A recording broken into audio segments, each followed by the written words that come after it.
Jornal da Rede Alesp. Bem, o Jornal da Rede Alesp, vamos falar com a nossa última entrevista, né, Jeremias? Exatamente. E vamos falar agora com o Dr. Adivaldo Lima. Ele é advogado trabalhista e vai falar sobre acidente de trabalho. Muito boa tarde, doutor Adivaldo. Seja muito bem-vindo. Boa tarde. É um grande prazer estar com vocês aqui para falar de um tema tão importante como o acidente de trabalho, né? Pois é, então já vamos iniciar perguntando o que pode ser considerado, doutor, um acidente de trabalho. Eu não sei se a reforma trabalhista alterou alguma coisa, porque a gente tinha desde no trajeto para o trabalho considerado também, né? Mas pode definir para a gente, por favor? Posso, claro. A primeira questão faz-se muito importante verificar qual a legislação aplicável nesta questão. Primeiramente, nós temos a Constituição Federal, que é uma lei constitucional, lá no seu artigo 7º, no inciso 28, que trata da responsabilidade subjetiva do empregador. Tá? Abaixo, nós temos... Oi? Pode falar. Pode falar, doutor. Alô? Abaixo, nós temos a lei infraconstitucional, que é a CLT, artigo 5.452, promulgada em 1º de maio de 1943. Depois nós temos as portarias, através da portaria do Ministério do Trabalho, que é de 1978, a portaria 3214, que ela vai tratar das NRs. E depois nós temos a lei especial 8.213/91. Esta lei, ela define bem, dos artigos 19 até o 23, a questão do acidente de trabalho. E o que é acidente de trabalho? Acidente do trabalho, ele se dá pelo exercício do trabalho a serviço do empregador, tá? Causando uma lesão grave ou por uma perturbação funcional que pode acarretar a morte, tá? Ou da capacidade laborativa de forma parcial ou total, permanente ou vitalícia, tá? Então, esta é a configuração de acidente de trabalho. A reforma trabalhista, a Lei 13.467, implementada em 11 de novembro de 2017, trouxe alguma alteração? Não. O que se tem é que algumas NRs estão sendo modificadas, mas até o momento não tem-se nada concreto. Pois não. Pois não. Doutor, eu queria também... Desculpa, Lilian. Pode falar, uma pode falar. perguntinha aqui, né, também analisando. Eu queria que o senhor falasse um pouco em relação ao INSS, porque tudo está funcionando online, os serviços, tudo, né? Mas como é que é essa comunicação e está sendo feita a contento com o INSS? Inclusive, explicar aquele caso que muita gente ainda não entende bem, porque você fica 15 dias quando afastado por acidente de trabalho, a empresa é responsável e depois o INSS. É isso, né? E explica para a gente como é que está essa relação com o INSS, por favor. Como é que funciona isso? Primeiramente, a CAT, hoje, ela não precisa ser feita mediante papel, igual na década de 90, que você fazia papel a CAT. Hoje você pode fazer via online, tá? Qual é o prazo do empregador? Os primeiros 15 dias é de responsabilidade do empregador. A partir do 16º dia é que será de responsabilidade do INSS, tá? Então, mudou-se alguma coisa nesse sentido? Não. A única questão que é diferenciada é do empregado doméstico. O empregado doméstico, ele não tem esse lapso temporal de 15 dias. Ocorreu o acidente, com menos de 15 dias, ele já pode dar entrada, tá, no acidente de trabalho, via online. Essa CAT, ela é feita em 6 vias, sendo que uma via fica com o empregado, a outra com o empregador, tá? Uma via vai para o sindicato, outra para o INSS, Ministério do Trabalho e SUS. Essa sistemática teve alguma alteração? Não, continua-se dessa forma. Falou-se no começo da pandemia, né, que poderia eventualmente dar entrada antes dos 15 dias, mas isso no caso concreto não ocorreu. Então fica prevalecendo esta questão dos 15 dias. Os primeiros 15 dias, responsabilidade do empregador. A partir do 16º dia, responsabilidade do INSS, onde ele irá fazer perícia, né, e os demais procedimentos. Perfeito? Mais alguma questão? Não, não. Doutor, quem está falando é Lilian. Obrigada mais uma vez por você estar participando aqui do Jornal da Rede Alesp. Eu queria saber uma coisinha. Todo acidente, ele tem que estar numa empresa, ele deve ter um CAT ou não? Aliás, só para complementar, CAT é a comunicação de acidente de trabalho, né? Que a gente não falou ainda. Isso. Então, vamos lá. Todo acidente que ocorre dentro de uma empresa deve ser aberto a CAT? Sim, Lilian, independente se haverá afastamento ou não. Tanto é que no campo da CAT você deve assinalar com afastamento ou sem afastamento, tá? Houve acidente, é dever do empregador emitir a CAT. Em muitos casos, por experiência própria, tá? Quando é um acidente leve, de baixo grau, via de regra, as empresas não emitem a CAT. Por que não emitem a CAT?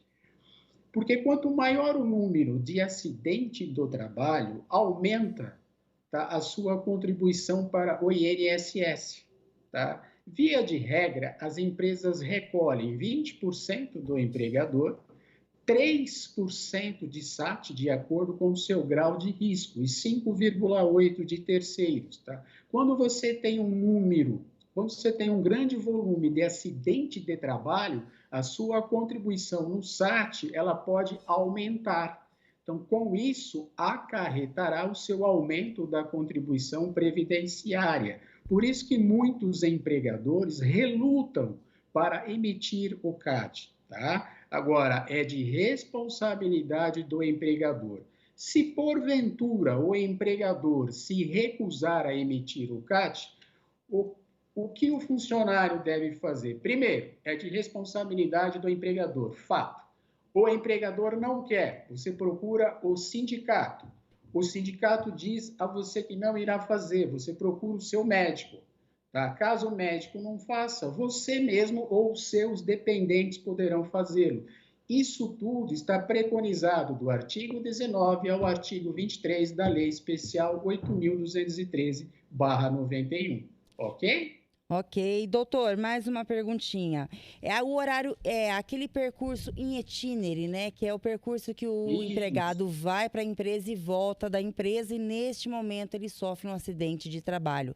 Quem é responsável? Vamos lá. Lilian, primeiramente, em novembro foi implementado o contrato verde e amarelo, que foi a MP 905. Este contrato verde e amarelo, ele suprimiu a questão do acidente de trajeto.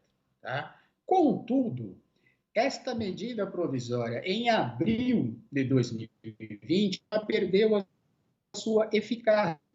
Sendo assim, a partir da perda da eficácia do contrato verde e amarelo da MP 905, o acidente de trajeto ele voltou a ser considerado como um acidente de trabalho. Tá? Ele é considerado como acidente de trajeto. Então, hoje ele é considerado acidente de trabalho? Sim, o é. Tá? Voltou tudo ao normal. Agora você pode fazer uma pergunta.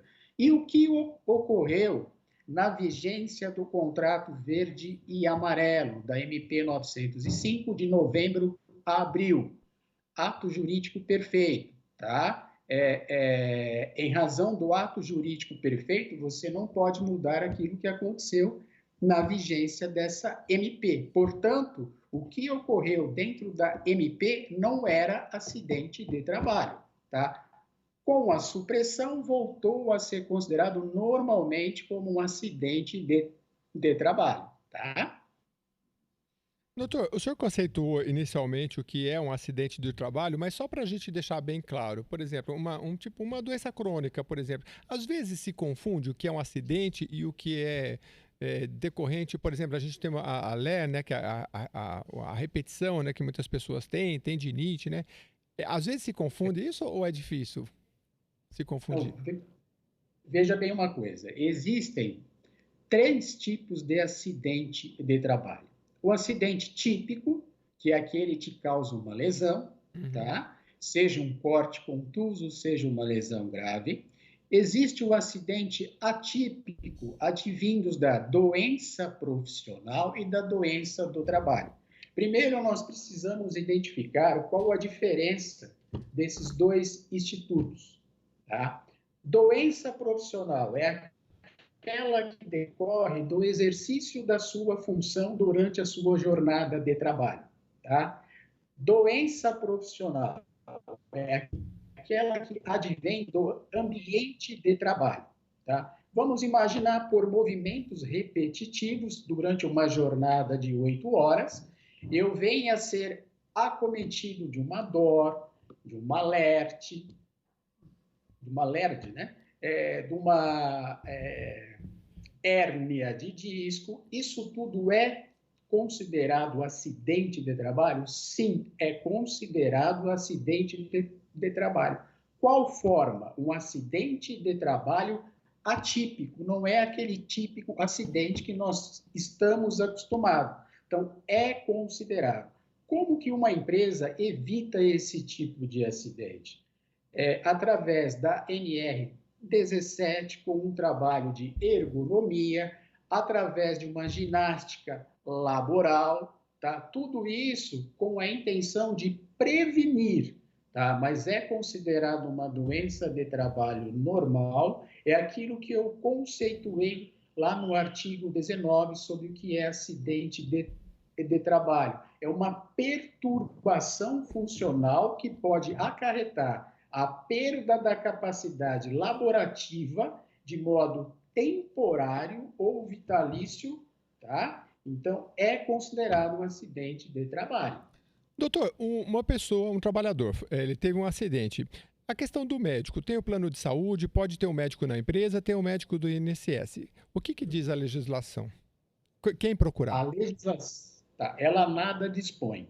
O empregador depende do plano de assistência médica que ele possui e a questão contratual, via de regra, em razão de mais de 35 anos ter atuado como gerente de recursos humanos, as empresas não possuem um tratamento para essa questão de acidente de trabalho dentro do seu estabelecimento. Como funciona isso? Você é obrigado a encaminhar o seu empregado para o SUS, tá? Neste primeiro momento, tá? Ele é encaminhado para o SUS para o primeiro atendimento.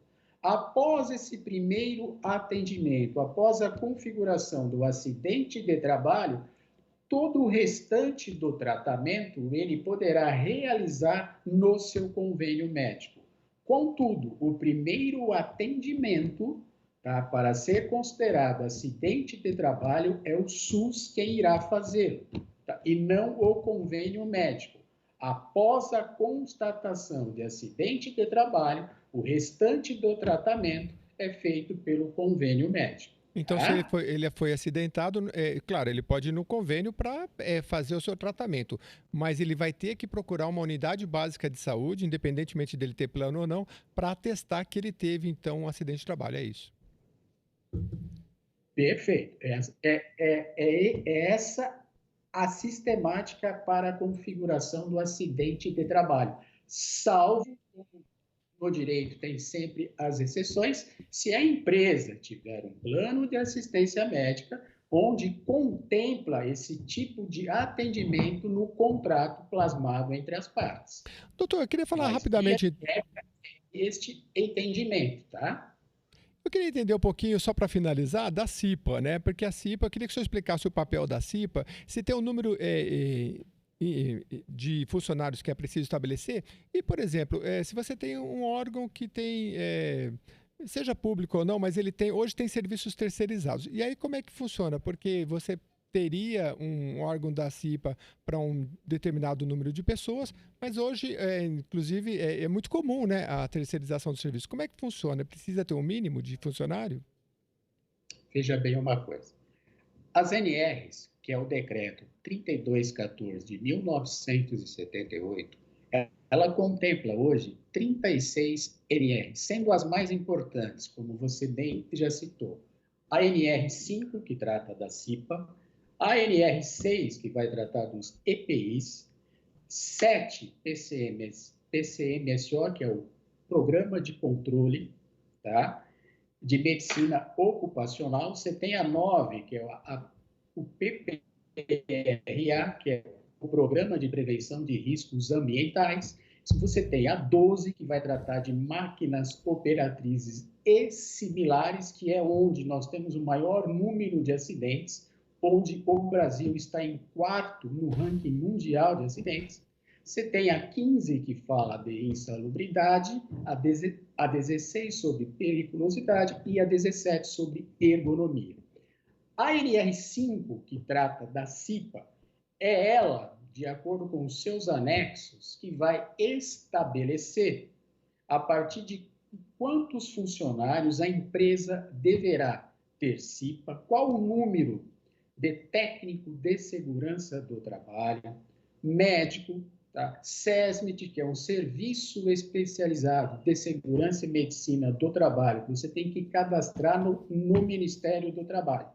Tá? É a NR5 que irá disciplinar toda esta questão. Acima de 20 funcionários, tá? A empresa já é obrigada a ter CIPA. Acima de 20 funcionários, ela já tem que ter CIPA. Pelo menos uma pessoa responsável por essa coordenação. Tá? Esta pessoa que faz parte da CIPA ou os membros da CIPA terão estabilidade de 2 anos. No primeiro ano pelo seu mandato e no segundo ano após o seu mandato.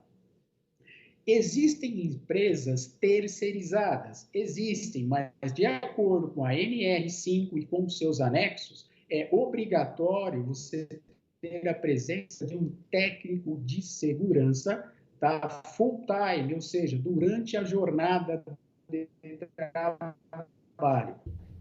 O grau de risco do seu empregador, definir a composição do SESMIT, é que você poderá ter empresas contratadas ou não.